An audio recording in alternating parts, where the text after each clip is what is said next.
Okay, we're live. Hi everyone, thanks for joining me for another session of Unplug and Play. Tonight my guest is a Hong Kong photographer and a friend who I've known for quite a long time now. Yeah, Um, and for this session I thought it'd be interesting to invite someone from Hong Kong to have a chat because as we all know, there's a lot of things going on in Hong Kong at the moment that affects the people of Hong Kong. So I think it would be one of the most, opportune time to actually bring a guest that is from Hong Kong. So Paul is actually for those who don't know, Paul is actually a photographer, and he also teaches photojournalism and photography at the Chinese University of Hong Kong. So I'll just leave that intro as it is, and then I'll let him sort of introduce himself in more detail. So I'll invite him over he's on Skype now, so I'm just going to invite him over. Hi, Paul. hi, You're live. Evan. Cool. I'm fine. How are you? How are you, Paul? It's good. It's good. But in the Hong Kong situation, it's not really good. It's really bad actually. Many people here quite got depressed and upset. But we are waiting. The Donald Trump got any reaction tonight. So let's see. But yeah. Yeah, it's interesting because just before we start our session, right, you just shared, I saw you shared news from Mark Zuckerberg, and he made a comment that Hong Kong might lose Facebook and WhatsApp very soon, right? So it's really interesting that we're actually doing this Facebook live session now. Yeah. It's actually a critical moment. Mm. Yeah. Okay, so before we actually move any further, maybe I think some of the people watching live or later once it's recorded, might know you, but some of them might not know you. So perhaps it's a good idea to actually start with an introduction. Maybe you introduce yourself. Okay. Yeah. Hi, I'm Paul Yeung. I'm from Hong Kong, born in Hong Kong and raised in Hong Kong. I'm now as a photographer, a freelance photographer, and mostly working on some news assignment for Bloomberg. And sometimes I just go out to cover any protest or movement for myself. And actually, as a photojournalist, I also do some kind of so-called art photography.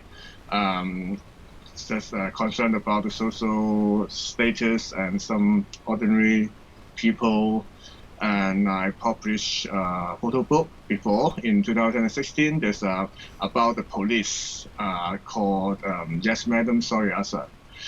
Uh, so it's what I do, and I teach in Chinese University of Hong Kong in photojournalism and in advanced photography.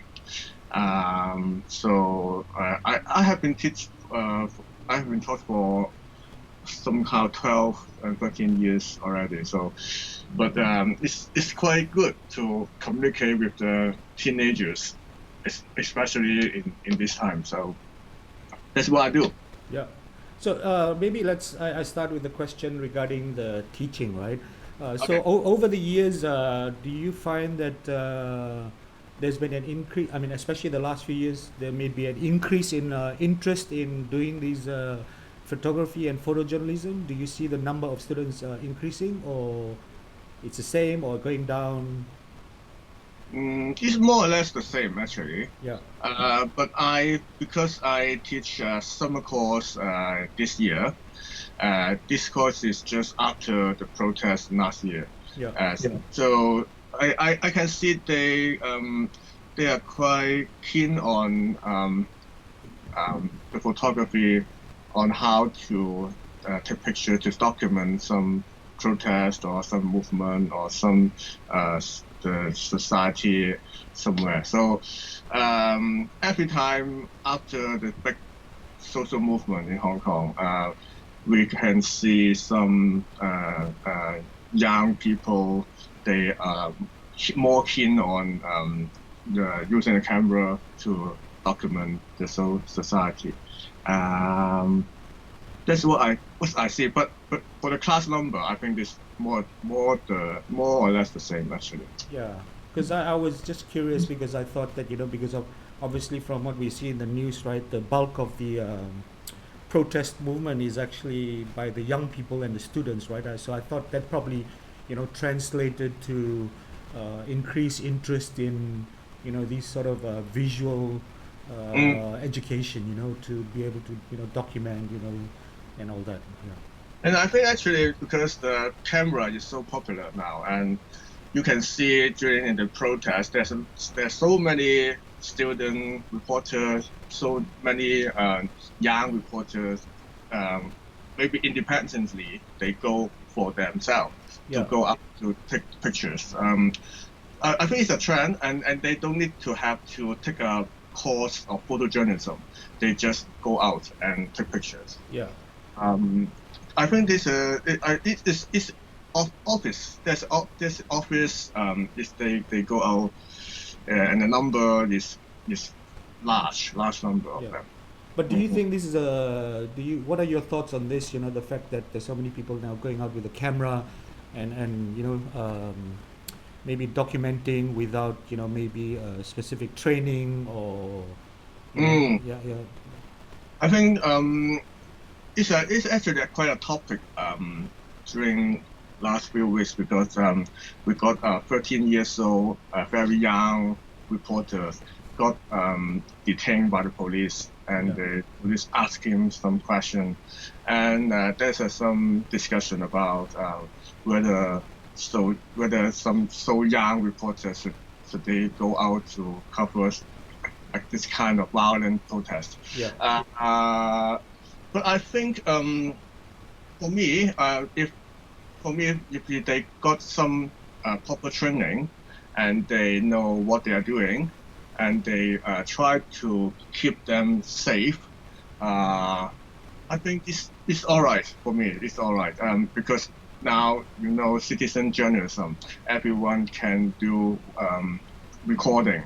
A lot of history, and some kind of independent media online, they will cover some assignment. Not the mainstream media will cover. But they got like a complementary media. They do something maybe another angle or other perspective. I think it's good. I think we need many angles of the protest. We need many perspectives to show different layers of the protest or the social movement. But it's interesting because I think maybe 2 or 3 weeks ago, on Facebook I saw a post by I think a Hong Kong photojournalist, and I think he wrote in Chinese, right? And then I translated it. And I think he was right. He made a public comment that I think he was probably talking about the very young people that are taking photos and being reporters, right? And I think he said, if you want to I think if you want to stand on one particular side politically, then you should take off your reporter's outfit and join the protest, and not assume the role of the reporter, because that affects him as a reporter. I can't remember which. I'm sure you must have seen that post. I think it was by a Hong Kong photojournalist. Of course, I agree actually. Just I mentioned before, when you act as a reporter on site, you have to behave properly, and you have to behave that you are a reporter. What reporter will do. So I think the main issue, the main concern is we need to educate everyone, or in primary school or in secondary school, everyone to know what a reporter should do on site. Because it's the kind of the era of citizen journalism. So you may be somehow, you may be someday will be a photojournalist or a journalist on the street. Yeah. You don't know because the protest happened accidentally or Yeah. it's so fast. Yeah. So maybe one time you may be a journalist and you can just pick up a phone Yeah. and capture something very newsworthy, maybe. Yeah. Yeah. So I think it's education. It's a kind of education, and they should know when you wear a mask of press, Yeah. and you should behave as a reporter and don't do something beyond the line. Actually. Yeah. Yeah. So having said that, you've actually been making some work and shooting as well the past year, right? Last year Yeah. and at the moment, is that right? Right. Somehow, yes. Mostly, I cover the social movement for Bloomberg. Yeah. They assign me to cover protests or some kind of press conference, all about this the whole the anti-extradition law. Yeah. So I got many pictures, and somehow there's many so much pictures, and I didn't very organize very well for the photo actually. But just pick up some of the picture I can show now actually if you want. Okay, yeah. So why don't we move on to that? You can show us what you've been up to the last. Yeah, we can have a quick glance of this. Let's see. Yeah. Okay. Okay, can I show this? Yeah. Okay, cool.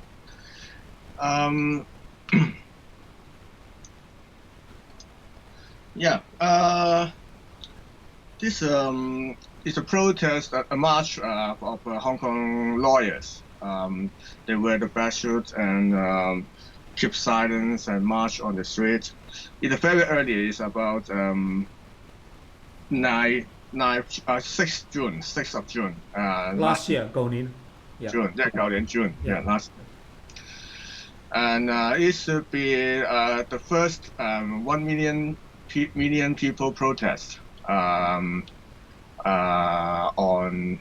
It should be on 12th June. Yes, last year. Yeah. I quite like this picture because you can see there's some conflict behind. Yeah. But there's one guy. He's a protester as well, but he do the meditation in front of this chaotic situation. I quite like that. I quite like the power of the peaceful, strong, confidence thing. But did you feel that this time around it was very different from the previous protests? Obviously this is not the first protest in Hong Kong. When you are there, when you are there. You mean what do you mean? You mean now or before or? No, as in this protest versus like before, the past one, the previous ones. It is at the very first beginning actually of the whole movement. It's on 9th June actually. Okay.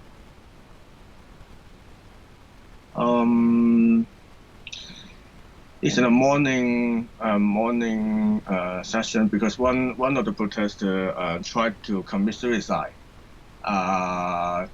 to give a statement about fighting for democracy, and he finally accidentally died.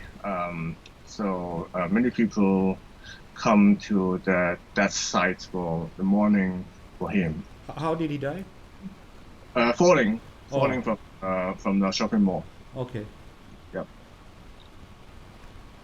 And it's the march. 1 million people on the street.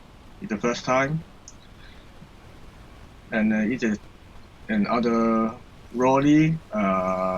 G20. There's a G20 assembly, and we got many people asking other countries to support football.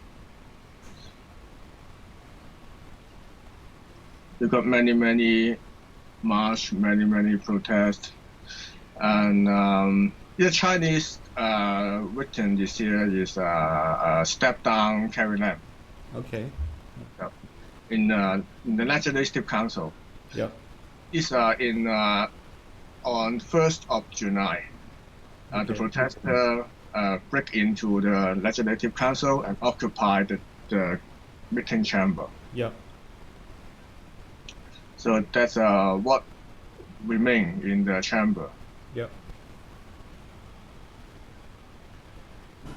And the other what remain, the banana remain in the chamber actually. Banana skin. Okay. 啲人哋食蕉啊！食蕉，yeah， 食蕉，冇錯，食蕉。唔知呢個位係邊個 ？I don't know who which legislator sit on this position actually. And another protest. We got many protests, many march from Kowloon, Hong Kong. They said 遍地開花. They said this is everywhere protest. And the Lennon Wall, we got many Lennon Wall in every district, every area, and many people just stick posting on the wall. But there's no more at the moment, right? Right. They get rid of them. Yeah. They, some other pro-government people clear them. Yeah. This is the first conflict happened in a shopping mall inside. It's quite special actually. In Satin. Yeah. Shopping mall, because most of the conflict or protest is outdoor, but it's the first time inside. The police just get into the mall and fight together. So you can see it's very chaotic, messy. But did you ever get hit or by the either side or? I'm not really very strong, very serious hurt. I just got one time I got tear gas cylinder. Yeah. Just hit coming on my face mask. Yeah. And hit my feet, but not really not really hurt, not really very serious, just some pain actually. But but we always got police push you for the line to call them out of you. But not very serious. But many photojournalists, many journalists in Hong Kong actually got attacked. Maybe I can say attacked by the pepper spray, and somehow they got maybe tear gas. And there's an Indonesian journalist. She got hurt at her right eyes by rubber bullet from the police. So that's a very serious. He got very serious injury actually. Who was that? Was that the Indonesian? Indonesian journalist. Yeah. Oh, so she was shooting for Bloomberg as well. No. I don't know what she working for actually. Okay. Yeah, I don't know. Yeah. But he tried to figure out, try to find the police actually. Try to find the police who fired the rubber bullets, but the police tried to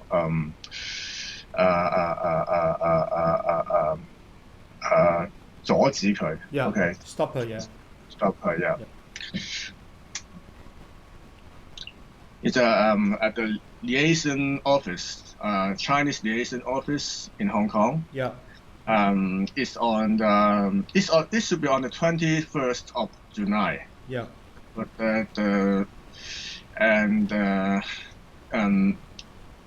this have been yes, this one. Okay. Yeah.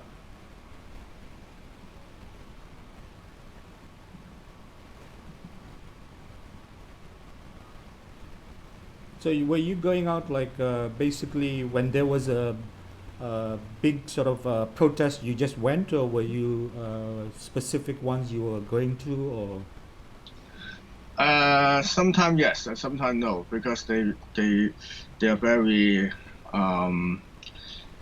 how to say, they are very everything happens very sudden, and they decide what to do, where to do. Is on Telegram. Yeah. And or on a discussion, 連登 on a 連登 discussion group. Yeah. And they post something and urge someone to do some protest on maybe some area, then everyone go there. Yeah. So you get like a water. So you know this the whole movement they call it a water. Yeah. The water movement actually. Yeah. Tear gas. We got many tear gas on the street, and the protesters are very young, very young. Yeah. And sometimes they just wear the school uniform actually. Yeah. Okay.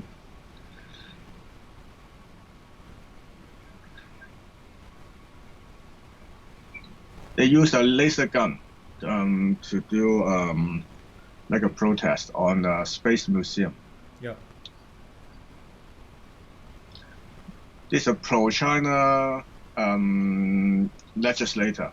Yeah. Airport.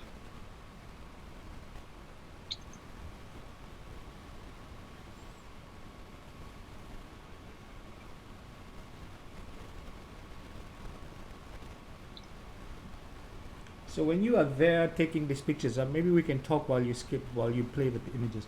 Well, when you're there, right, are you just purely, your instinct is purely as a photojournalist, just documenting what you see is interesting in front of you, right? Yeah, it's true. Because it's a very big historic movement. Yeah. It's my instinct actually, just to go out and try to take pictures. But I'm not really very front line actually. Yeah. It's because my gear is not really enough Yeah. at the beginning. So I just like not each time I would go very front, but sometimes if I got enough protective gear, I can go a little bit So, front. yeah. So when you're saying protect gear, you're talking about protective gear, right? Not photographic gear, right? Yeah, it's a protective gear. Yeah. For the camera gear, I didn't change much, but I can see many photojournalists that they change their gear like more compact, more smaller, Yeah. to more portable. They can move faster, they can run faster, and I can see the trend. More people use Fujifilm or Sony. More and I use Canon and I didn't change any other camera, but I want to change. I want to change. I want to be more smaller camera for cover this kind of protest actually. Yeah. Okay. In the center course is protesters. So I think I think one question I'll have as well, right? In Hong Kong, how does it work, right? Is there how do you get a press pass, right? Is there or do you just someone just print out press and put? How does it work in Hong Kong? Actually, we didn't have a register a press card system. Yeah. So many photojournalists working for media organization, and they got a press card. Yeah. Then when you wear a press card, you can go out to take picture. But actually, when you even don't have the press card, you can go out to take pictures as well. Okay. But when you're detained by police or the police ask you question, it's better you have a press card so you can prove you are doing a report during the reportage rather than you are a protester actually. Okay. Yeah. But you know, the police and the government before would like to have a press card, official press card system.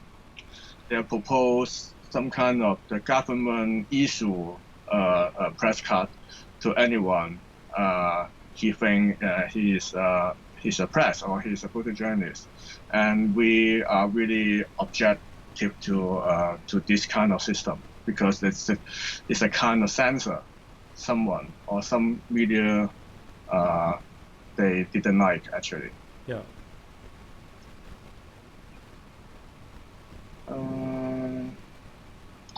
Okay, this arrest. We got many arrests last Monday. We got hundreds. Many young people got arrested actually. Our young generation is being being destroyed actually in Hong Kong.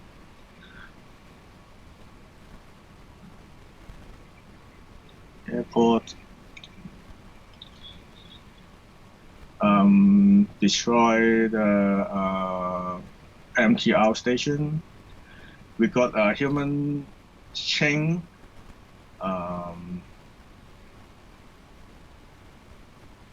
Police. You can see the gear of the police also got many up. Yeah. Yeah. Human chain. We got a song, we got a song about this movement. Yeah. We always sing songs in a shopping mall. So maybe you might want to tell us as well, how are these students organizing themselves? Obviously, I know a little bit about it, but maybe you might just briefly, talk about that, because I understand there's with previous protests, right? There was one sort of leader or one person that organized it, but for this particular one, right? Last year there was no one leader, right? For example. Yeah. They said the main platform is the Lindang discussion group, and there are many people just propose their own strategy or their idea on this platform, and you can see many people will discuss, and many people will agree. Maybe they discuss and agree on that action, and then you can see they will follow that action. This is a kind of very independent. No one be a leader in the whole protest. So that's why we are kind of quite difficult to cover this kind of protest, because you don't know what they will do next time. Maybe just after an hour you can change everything. So you really can't. Really difficult. And then so that's why we all are leader. We all can raise anything, and no no traditional leader. They said it's a 冇大台. There's no big stage actually. Yeah.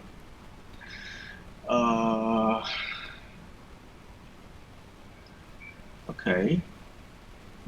Fire.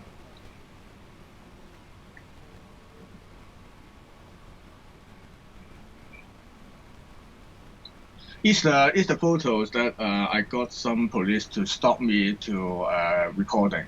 Yeah.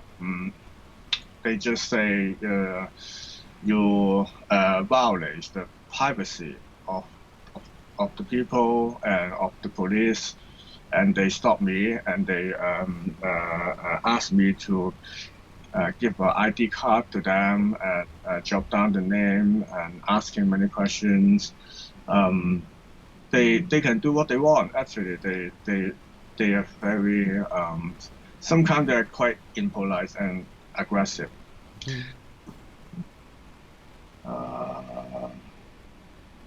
It's just on the 1st of October, the National Day of China, actually.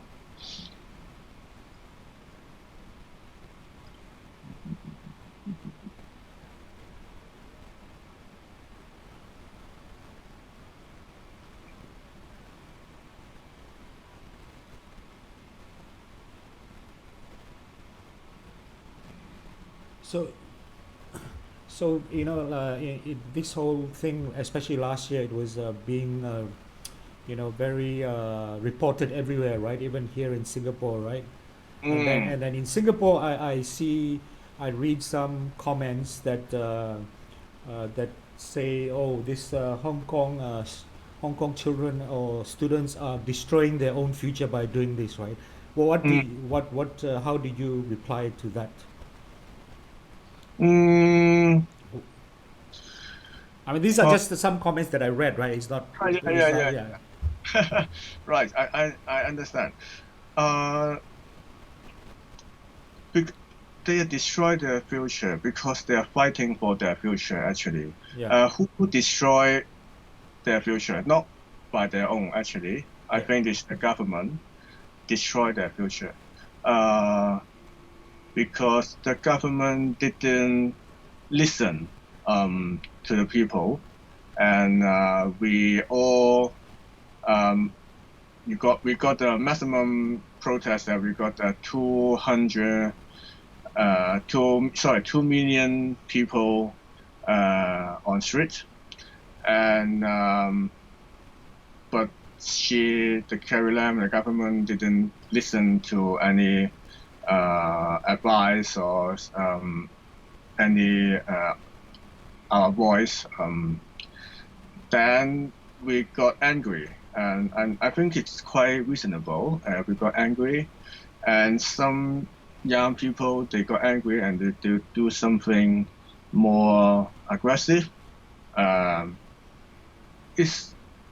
think they try to do something for Hong Kong, and so their future is not destroyed by themselves. I think the future is destroyed by the government.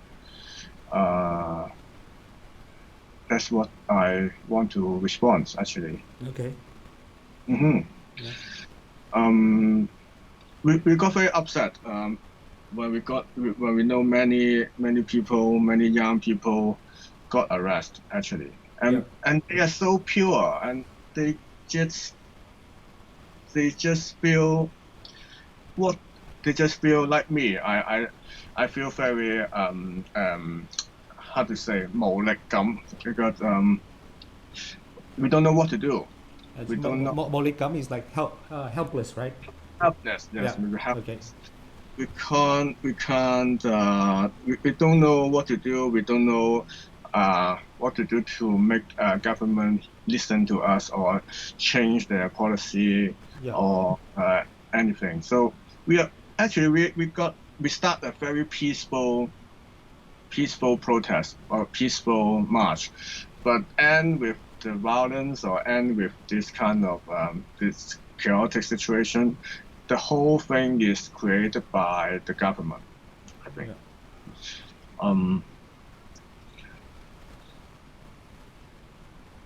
It's mask human chain. Yeah. Like Halloween, actually, it's a Halloween the day. Yeah. So they make fun of the chairman C. Police Rick.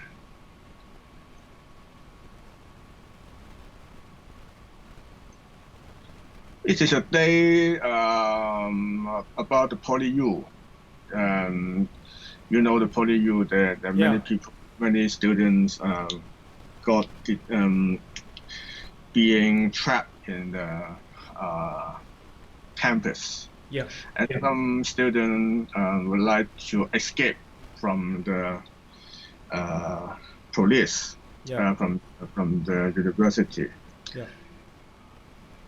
And actually, I think two of my friends who were also doing reporting there got arrested as well. Oh, really? Yeah. In the Paul Yeung. Yeah.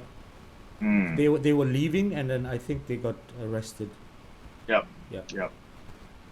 Yeah, because there's police everywhere outside. Yeah. And some people just outside Paul Yeung and ask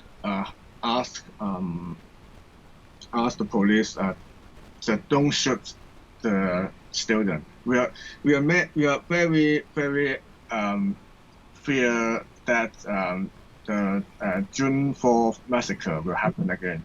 Yeah. During that few days actually.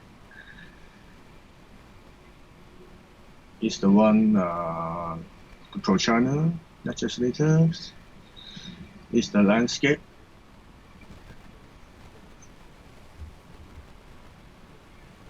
The Carrie Lamb. Okay, that's it. That's what I have so far. Okay. Anything else? Any more pictures you want to share, or? Yes. I can share. So, do you think this whole thing is what about the generation after the students, right? Do you feel that all the generations in Hong Kong is on the same sort of mindset, or is it like the young generation is there's a difference in what they think and what they feel with the older generation? With perhaps I'm talking about even older than you. The 50, 60-year-old 50幾歲60幾歲嗰啲 I read some survey that is a difference. There's a difference between the youngest and the elderly. They think a little bit different, but not very big difference actually. Yeah.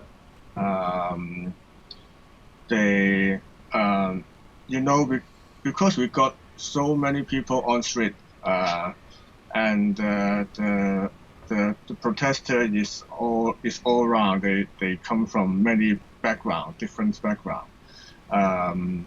So how to say?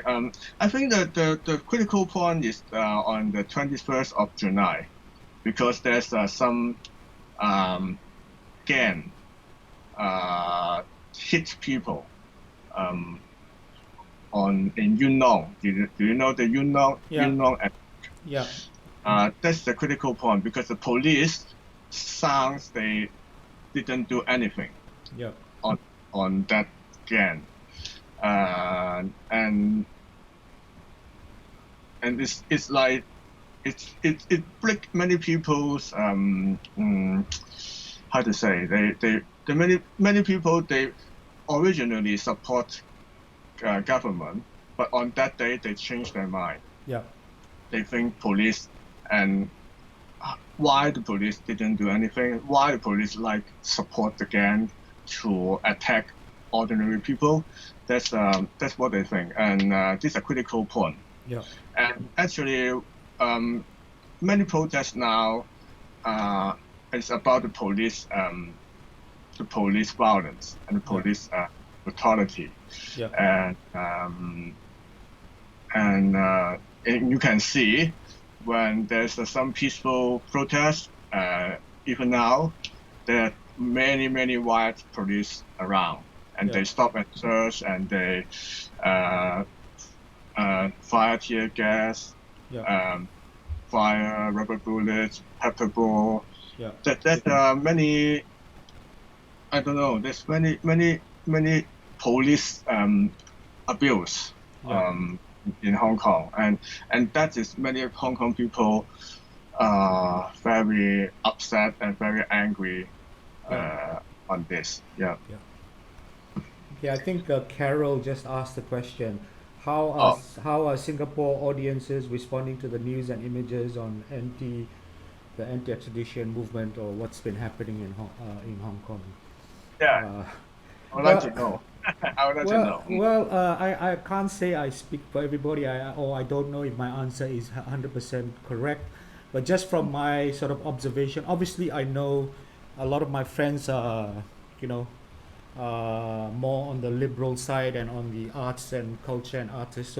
So a lot of them, within my circle, they sympathize with the movement. But then I think the broader, I might be wrong, but this is what I feel, that the broader population, I think Singaporeans are generally adverse to instability. So they do not sympathize with, I think more so now, I think at the early stages maybe, and then once the violence and all that, it started to get very violent, right? I think maybe the Singaporeans sort of shied away from the support to that movement, and they were obviously condemning the students and the acts of violence, and to be honest, some of the acts of violence I saw the protesters did I did not like it at all, So but I think to answer Carol's question, I think if you just did a big poll, I think most of them will not at this point in time will not sympathize with the protest, because Singaporeans are generally risk adverse. They don't want instability, so they want stability, economy, pay the bills, so I mean I might be wrong. Okay, let's move on. What are we looking at here? This is another set of photograph in black and white, and actually it's all about protest as well, but it's a kind of emotion stuff. I think every people, not every people, I think many photojournalists will got upset or got frustrated during coverage of the movement, because they saw many conflict, they saw many violence, and they got many upset. We got many emotion. We got many emotion, fear, anger, and this set of photos to try to express more about my emotion, and quite subjective actually. So like a very quick glance of this.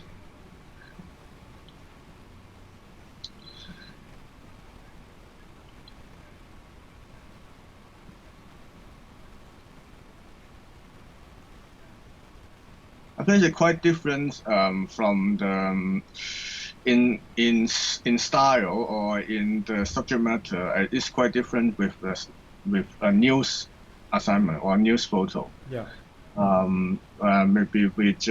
I just focus on some object, and maybe focus on some atmosphere.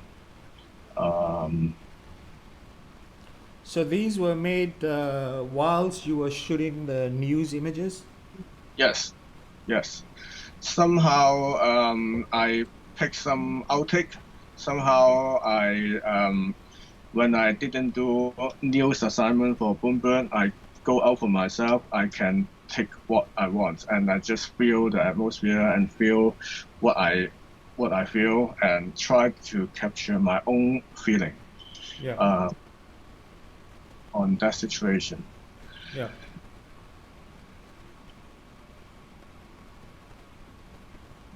But how do you find yourself switching, from someone that is, purely on a sort of photojournalistic instinct, and then switching to, where you are taking these type of very sort of atmospheric sort of, more interpretive images?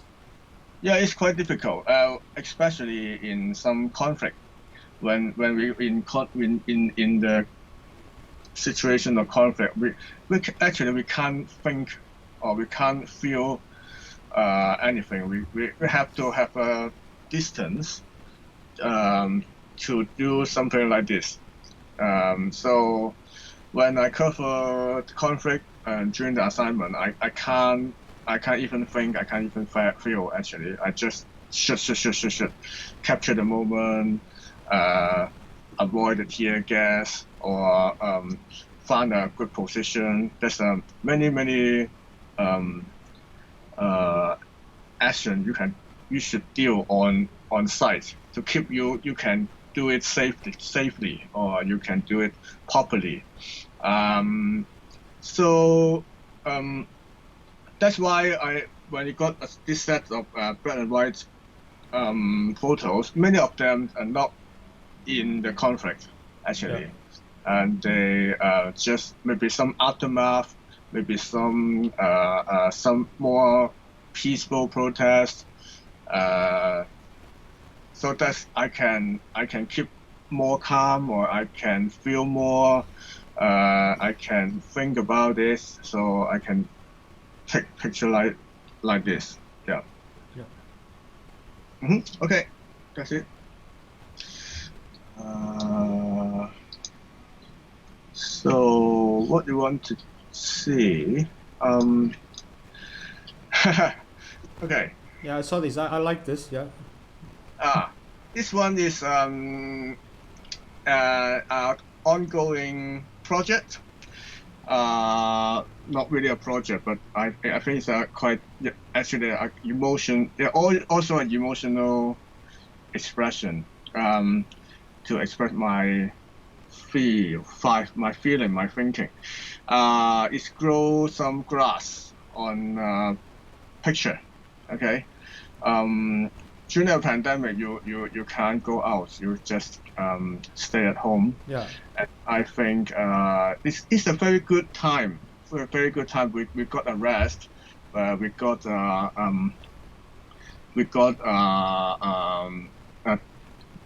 calm situation to thinking what I did last year, and but we got many bad news from the society. We got many poor situation in Hong Kong, and I need to find some way to voice out my emotion. Yeah. So that's why I do this one. This one is like organic. It's quite organic. I mean, the grass is like this one. You can see? Oh no, you can see the picture, right? Yeah. It's like cat grass. The cat. Oh, yeah. Like it's that kind of grass. So you planted this at your house, is it? In a pot, and then you cut holes in the picture, is it? Yes. Okay. It's in a pot, and you cut hole and cut some line. You can see the line. This line like a star. 可唔可以放翻大啲啊？大啲 ，OK，先啊，點樣大啲咧？ It's okay if you can't make it larger, but it'd be good if you. Yeah. Oh, okay. Yeah. Sorry. How to do that? Okay. Yeah. Okay. Yes. Perfect. Yeah. Okay. Much clearer now. Yeah. And How long is this for it to grow it's like? 21 days. Yeah. 21 days. And I don't know how to explain it, but I just found it when you grow the grass on someone's face, you can see that's the power of nature. The Oh, power of nature. yeah. I love this. I love the way it looks. I love how I'm reading it. This is great. Yeah.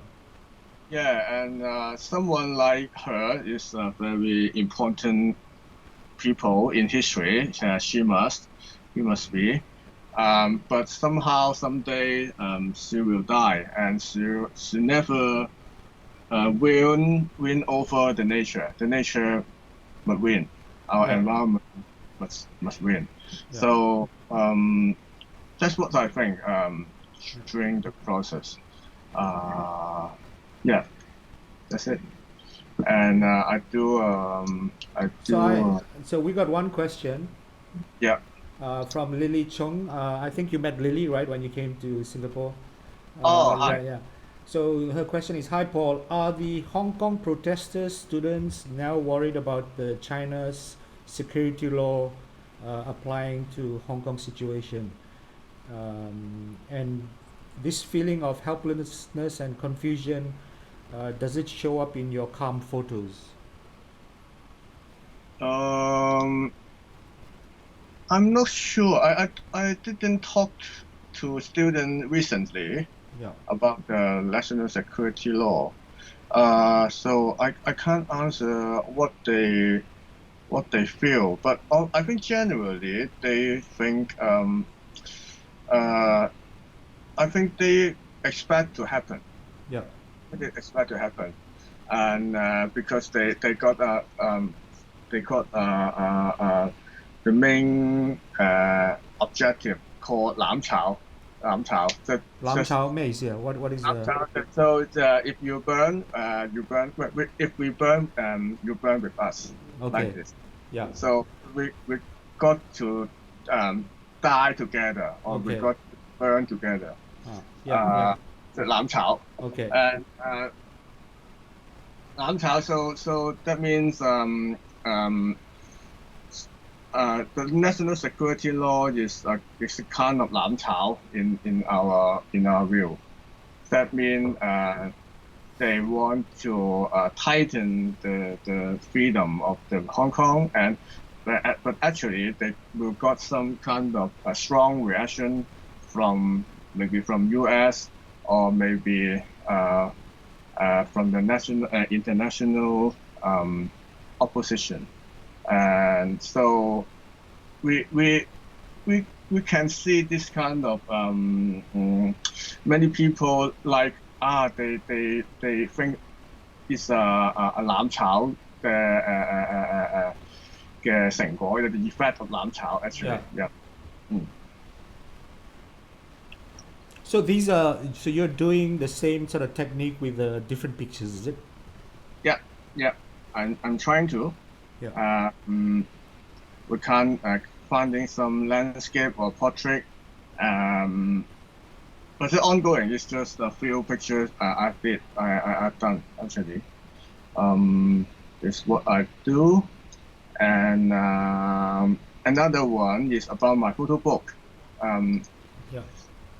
It's the one is about the collapse of a photo book. Yeah. The photo book is my photo book. Is Yes Madam, Sorry Sir. It's about police, you know. Yeah. And because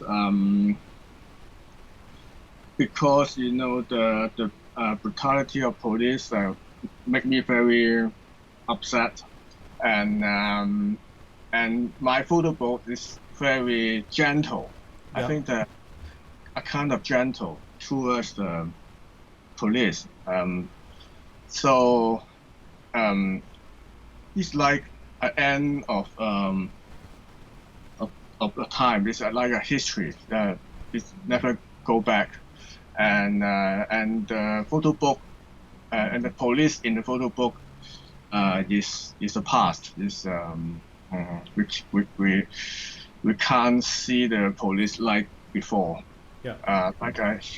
Like in a humorous way, and like a distance a perspective to see them. And then I do it, like destroy my photo book. So physically, I do this physically. So I actually just use the fire to burn the cover, and use the painter to paint on the photo book, and put the chicken bone on the pages. Just squeeze it. Just put the stamp on the photos. So how do you envision the end result of all this? Like,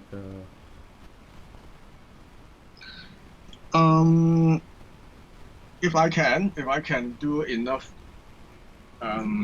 images, I destroy enough, maybe I can do another photo book. Yeah. I can do another photo book about the destroyed photo book. Yeah. But I guess, it's also about the tangible physical object of images. So because a photo book is an object, and I want to focus. I want to focus on the physical. It's a physical subject actually, and that's why I do it physically. Yeah. So my question would be, is the destroyed pages or books the actual art, or is it the replication through the images or through documentation of it?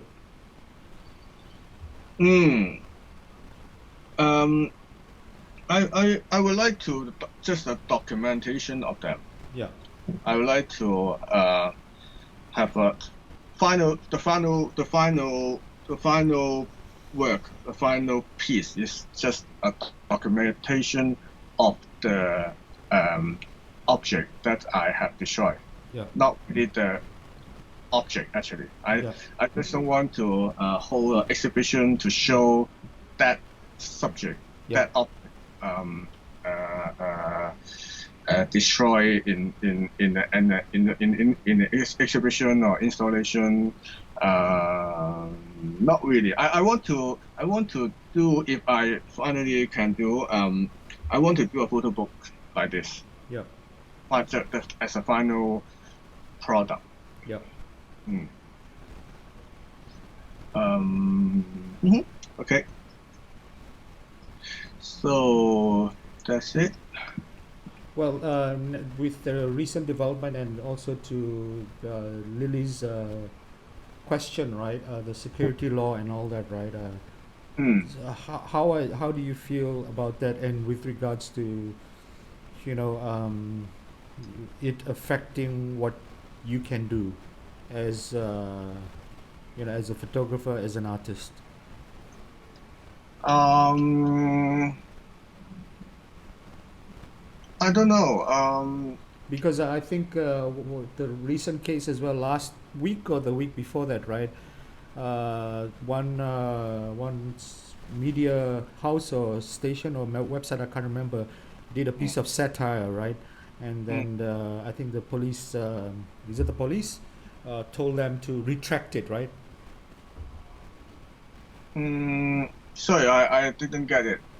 I think it was it a website or one of the media houses, independent media houses in Hong Kong, did a piece of satire on the police, right? And then the police made a report, and they had to issue an apology or something, right? I forgot this one. Is it RTHK or they? Oh yeah. Okay. Yep. It's true. Yep. Yeah. Hi. Yeah. So what's the question? Sorry. Well, I guess the security law. I think we were talking earlier as well, right? it depends like how they, you know, who's the arbiter of, you know, what Yeah. is, you know, right or wrong, right? Mm. Especially when it comes to the arts and, you know, Mm. artists and works of art and, you know, well, photography, in particular your type of work, right? Your book, right? Your book on the police, right? You know, that Mm. I can see that, you know. Yeah. Yeah. Yeah. Yeah. I'm quite dangerous, maybe. Yeah. I'm not sure. But actually, I don't know. We can see just the framework of the law. We can't see the details of the law so Yeah. far. So of course we expect this a very bad situation. That's the freedom of speech or freedom of expression will be tightened very strictly. Yeah. But we don't know. Maybe I think artists Well, in okay, maybe before we move on, because we got a blank screen now, do you want to show anything else? Oh, okay. Yeah. No. I think Okay. can just Go back we to. can stop for sharing. Yeah. Okay. Okay. It's all right. Yeah. Yeah. And what I want to say, yes. Because artists we got instinct to do something. How to say? Rebellion.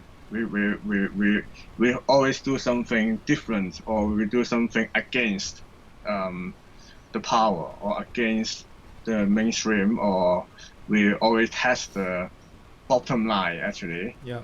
the artists always like do that. So of course for my own opinion, I got a little bit fear. Yeah. Actually, but especially I do many works like this about politics and society, but we will like to do something, try to test the bottom line, I think. Yeah. To see what can we do, what can we do, what can we can't do, or yeah, I think all artists in Hong Kong maybe will do something like that, and maybe try to test the bottom line and try to push what they want to speak or what they want to create. That's, I think, we try to do our best. But I got very worried, actually. Yeah. I mean, what you just said sort of reminds me of, I think it was an Iranian filmmaker. His name is the famous guy. I just forgot his name right now.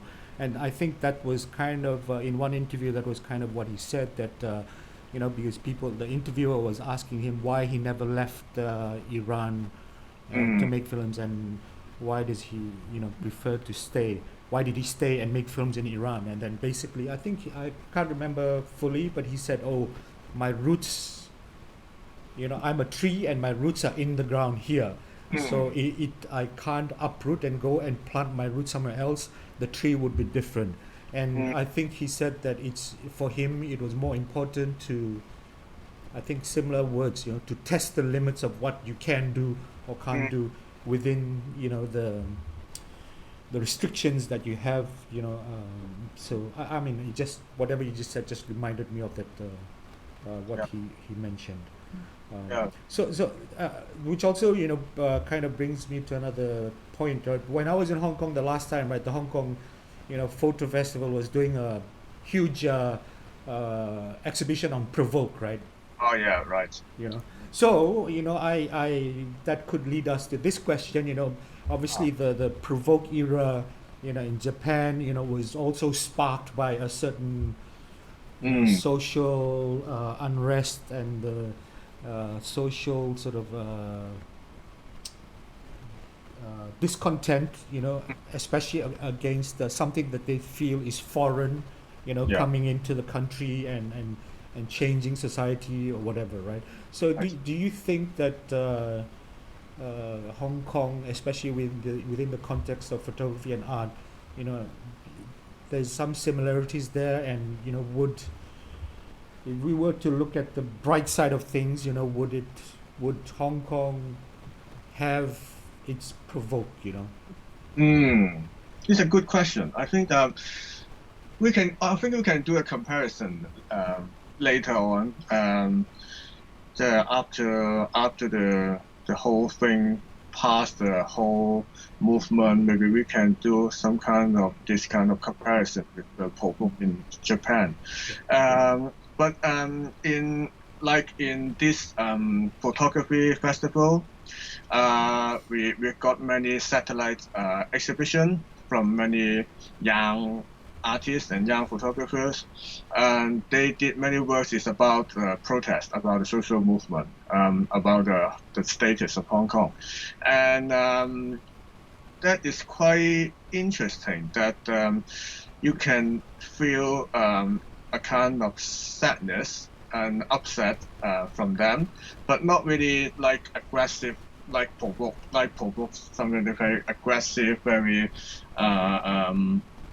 a strong visual. They like a little bit calm, a little bit sad, rather than strong, go forward, this kind of thing. This is quite interesting. This was just what I come up suddenly. But we got many good exhibitions lately. About the Hong Kong, about the social movement last year, and but I feel I can't do the comparison right now. I think because the movement is still going on, well, and we can't Well, I guess the question would be like, do you feel optimistic that is that one hope that you have? Oh, okay.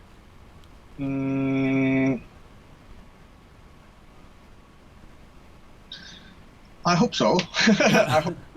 I hope so. But I so far I don't know. I feel it's my own opinion. I feel Hong Kong artists are quite gentle. Yeah. It's quite gentle, and they are quite thoughtful, and they are very strong in their mind that they against the government or the authority. But in kind of works in the artwork, they are quite gentle, and they are quite Junwan. They are not really straightforward, and they are not really aggressive. Not as confrontational. Yeah. Yes, exactly. They're not confrontation, but like very gentle, very 要諗一啲轉彎嘅位咁樣。Yes. So that's why. 但呢個係好事還是唔好事啊？What do you think? Is it a good thing or is it a bad thing? It's a style. Not really a bad thing or good thing. I think it's a style. Yeah. And maybe it's a kind of a way. But then 你哋香港人好直喎，啊？一就一，二就二嘅喎。I mean, like, but Hong Kong people in general are quite blunt, quite straightforward, right? So that's what I just said to Paul, just in case those that don't understand Cantonese. Okay, good. But your Cantonese is good, huh? And but in art piece, I think they always want to do it not really directly. They want to be more layers. Maybe you want to have our way go through and got the idea behind, and they want to be so direct, political, confrontational piece. Yeah. And I think Hong Kong people is like they would 係靈活嘅，they were very how to say 靈活，they are very smart, they think their own way to get to the point, but not very direct. I think they will find a way to do that. 靈活 I guess articulate, is it 靈活 articulate? Yeah. Yeah, maybe yeah. Yeah, that's why. So like Be-Water, they when they find it's the way they can do, they can find another way. Yeah. So so for some kind of this the political art piece, I think it's good. I think because you got many you will got many thoughtful and maybe some kind of very deep art piece rather than just confront or just aggressive pieces. Maybe. Well, Carol said it's flexible. Yeah. Okay. Yeah. Lingwood. Yeah. Lingwood are flexible. Yeah. Cool. Yeah. So Darren also made a comment. Hello, Paul. It's been a while. Thank you for sharing. I just want to say what I have said before. You are one of the few photographers I know who can code switch between art and reportage with such ease. Oh really? Yeah. Oh, I don't think so. I'm not, and I feel after this protest, after this movement, I feel I lost some humor. I feel I lost some distance to Hong Kong or Hong Kong people, and I think I got too involved in the whole thing. And humor humor needs some distance. Yeah. You have to step aside and think and feel and see the whole picture. Yeah. But well, I like a part of that humor is coming in the work with the plants, right? Because I think that's that is not so. I mean, that's quite witty, right, to me, and the effect of it, the aesthetic and the it's very fitting of the times because it's also done in lockdown, right? And then you're growing it, in your house, right? So But I understand what you're saying. I think humor is very, very, very important, and I try to find the my sense of humor back. Yeah. I can't because humor is a very great way to see the world somehow, and to how you treat the world, and get you feel more peaceful, maybe somehow. When you get upset, you want to see a joke, and you get a joke, and you can feel more happy a little bit. Then I think it got the power, and when you get a sense of humor, you will get more power to go on. I think humor, comedy, it also helps you. I think it's like a form of therapy as well, because it helps you understand and accept. Right? What is being confronted, what you're being confronted with, because if you are engulfed in anger, right, then obviously there is a sense that you're not coping, right? That you're only seeing one part, and then you are reacting directly to it, right? Exactly. Exactly. So that's why I think my work recently is not really good, because it's just express directly my feeling.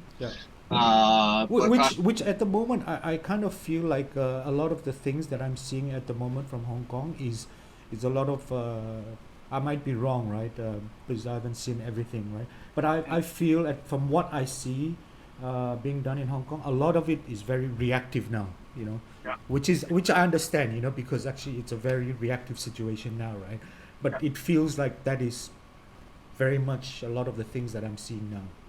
Yeah.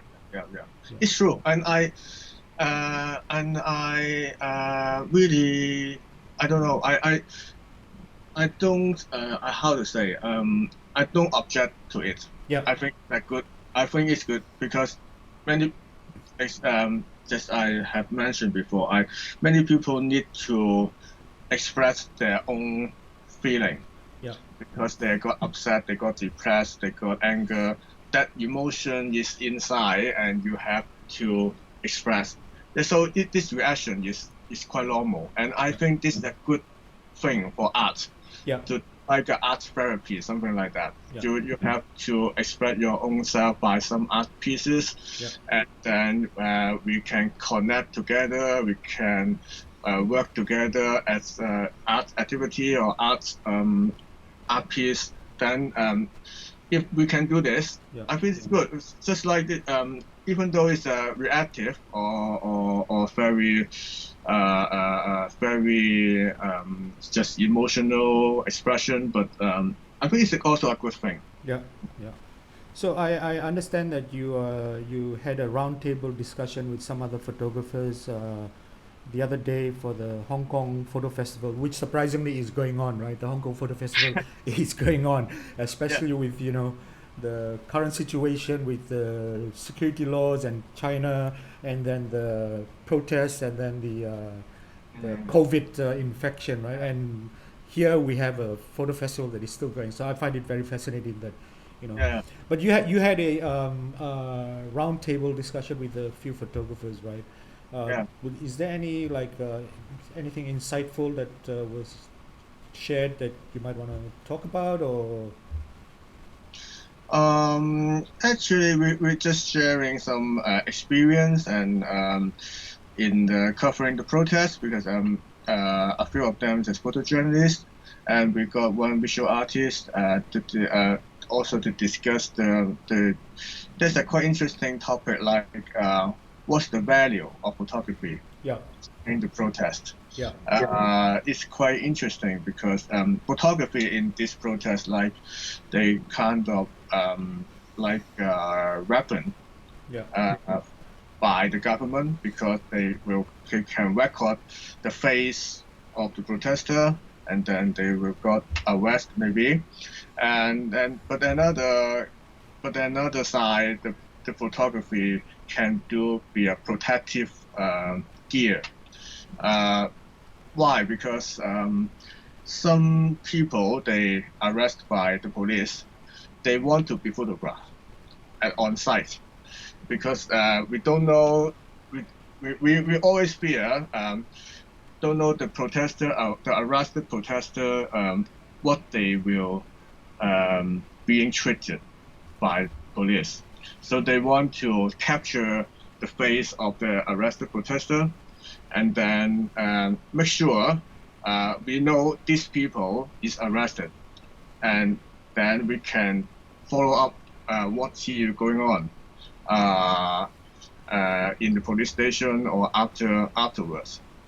So that's kind of we can do the photography like we can in the view of the protester they will at the beginning they're quite worried. They take pictures of the face, but at the end of this, like the police do the many arrests, they will accept it. Maybe they will accept it or try or hope to be captured in the photograph. It's quite interesting, actually. Yeah. So actually, with regards to all this that's happening in Hong Kong, right? So have you never considered switching mediums to like video? Because actually, if you see like the bulk of the, if you say like photography as a weapon, right? Actually, video seems to be the stronger weapon, because actually, I see everybody sharing stuff, right? It's all clips of this person hitting that person, this person hitting that person, like the protesters sharing the police beating and all that, and the other side they're sharing the protesters beating the people that are against them. So for you as someone that is from the photography background, have you you never considered, like, maybe, it's time that, video is the medium of choice or whatever. For me, it's not because it's not my strong skill for me. And actually, I do the assignment is for the still photograph, but and I think still photograph still have its power. Of course, I agree with you that the video can capture the whole action, the process. There's a stronger evidence somehow is to show what's happening actually. But for me, the power of the photography is still to capture a still moment, and it creates atmosphere maybe, or you can freeze the action and freeze the environment. You can pick up many small little things, and like you can capture that's people carrying a gun, or you got a cocktail behind or something, and so and for me, still photograph has got so much space for imagination, and this kind of imagination can push people, or can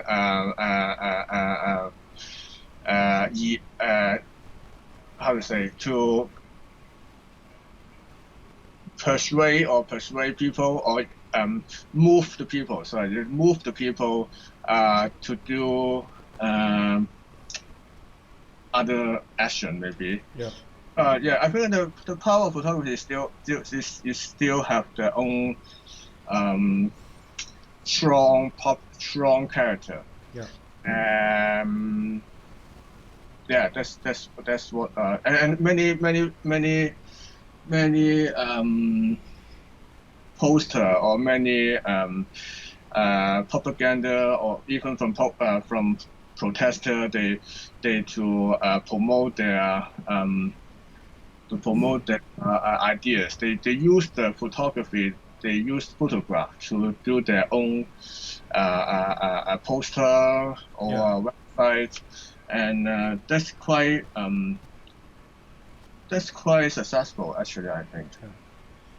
Okay, so maybe we move on to another topic. Maybe we just talk for a bit longer, because I think we've gone on for quite a while now. But maybe you talk about the COVID crisis and the lockdown, right? Because I was having a small chat with Chantik and Ryan, right? And they said that Chantik basically has not worked the past few months. So has that affected you as well, or your other photographer friends, where basically there's no work, so are they probably in a crisis? What? Yeah, I think freelance photographers got many. I know some friends they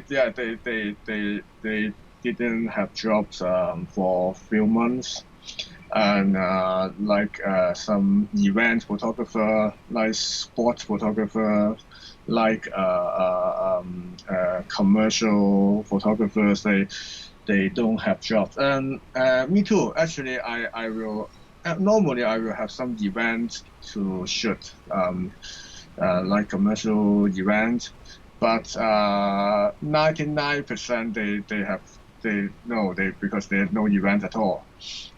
So 99% of this kind of commercial jobs I just no, that is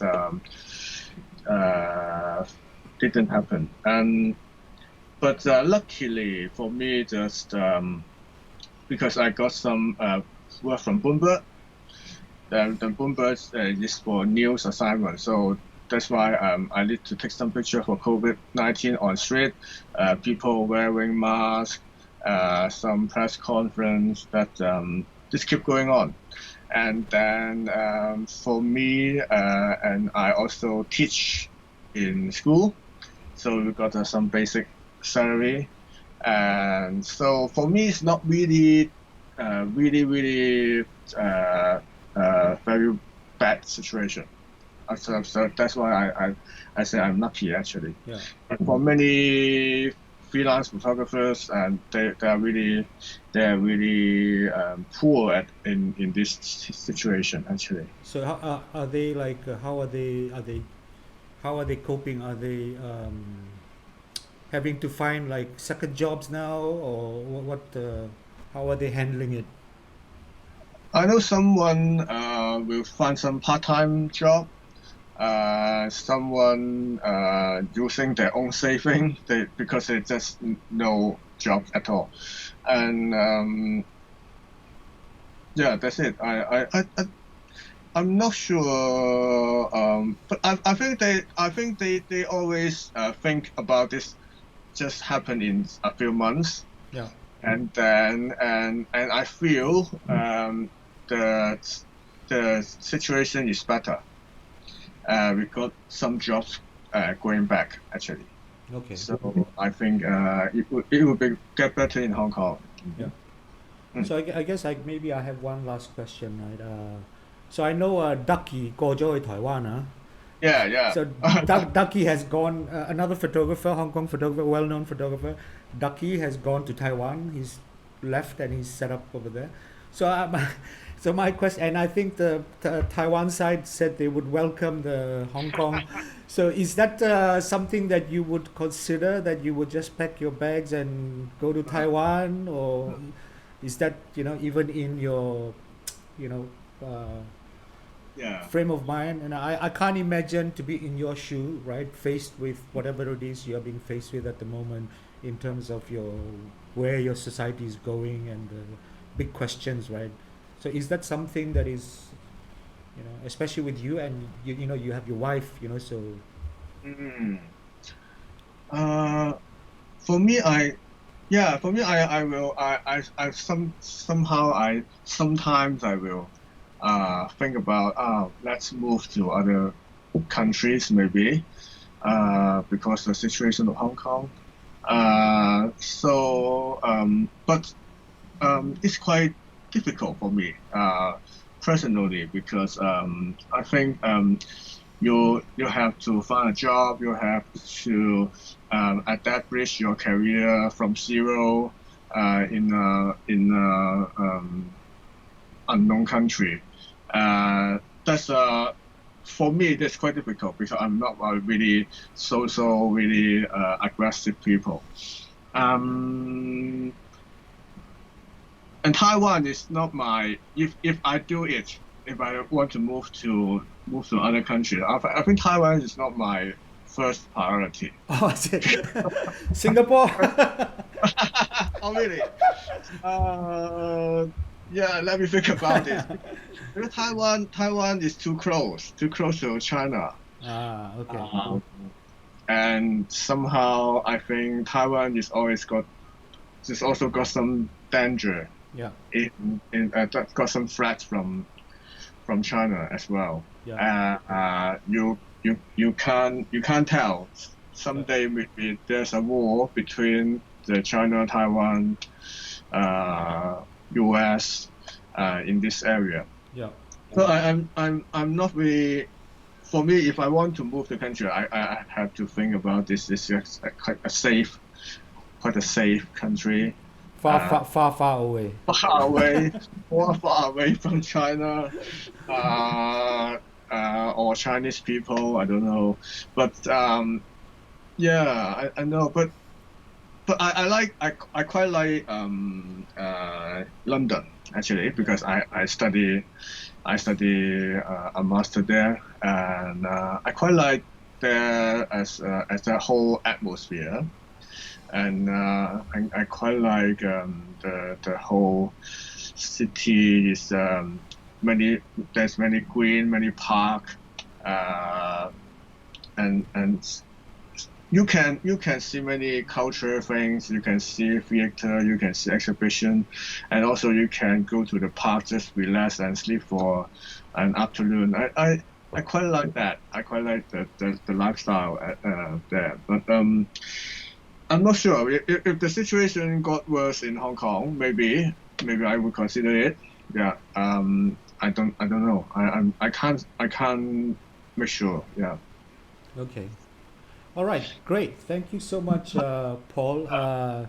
Do you have any final words that you want to share, whether to your fellow Hong Kongers or to your students in future or whatever closing statements? Mm, Not really. Let me think. I'm not really strong at this speech. But just stay safe. Just stay safe. Stay healthy, and keep your emotion peaceful. I think that I really try to do that the last few months. Try to keep myself in good spirit. Try to keep myself calm, not really emotional, and yeah. I hope so. I hope I can do that, and many people can do that. Okay. Hmm. Okay. Thank you so much, Paul. Thank you. This is a great session. I hope everyone who joined us enjoyed the session as well. So after this live session, it'll be recorded, so it'll be on Facebook, and I think more people will upload it to YouTube as well. More people are gonna sort of watch it. Yeah. And before we sort of finish off, next week I have two more new guests. I've invited Tanvi Mishra from India. She works at a magazine as a creative director, a very great editorial magazine that touches social, political sort of issues as well. She's a curator, and she was just a judge at the World Press Photo this year. I've also invited Jessica Lim, who I've known very long, and I admire Jessica's choices. Singapore girl that just left Singapore, went to Bangladesh and did an internship at Drick Agency, and then moved to Cambodia, and then spent almost the past 10 years at the Angkor Photo Festival. So we'll talk to the two of them, and we'll talk about how they've made their choices and progressed and where they are now. So thanks again, Paul. Thanks. Thank you. 下次喺香港見啦，希望啦，早啲，冇咁早。 Hope to see you in Hong Kong. Yeah. Yeah. And thanks everybody for joining us. Yeah. Take care. Stay safe. I apologize for my English. Yeah. And remember to keep your humor. Find your humor back. It's very, very important. Yeah, sure. I hope so. I always remind myself. Yeah. Okay. 再見。 Thank you. Bye bye. Bye.